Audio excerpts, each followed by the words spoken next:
Hi guys, in this video I will show you how to install Windows 11 without having to log into a Microsoft account. When you get to this screen, you would think to hit Setup for personal use. But if you do go ahead, you'll notice you'll get stopped. You'll be asked to sign in or create a Microsoft account. Instead, hit the back arrow, back up, hit the second option, Set up for work or school. You'll still see it ask for the Microsoft sign-in, but you could ignore that and hit Sign-in Options. Select to join domain instead, even though you won't be joining a domain. Now you can continue the setup as usual. Here you could enter any name. It'll create a local account so you can log into Windows. After that, you choose a password, and then you'll go on to select 3 security questions. I'll fast forward and skip all this stuff. And at these privacy settings, I'm going to uncheck all these options.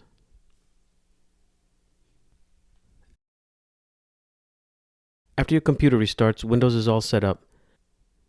Now I'm going to go into Settings,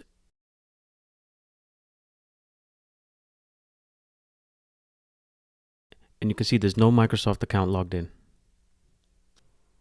Also, you should have no problem installing apps from the Microsoft Store even without an account logged in. Here I look for the Netflix app.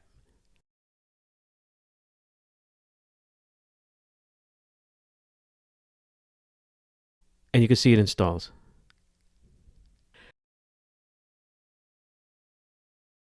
That's all for this video. I hope it helped. Thanks for watching.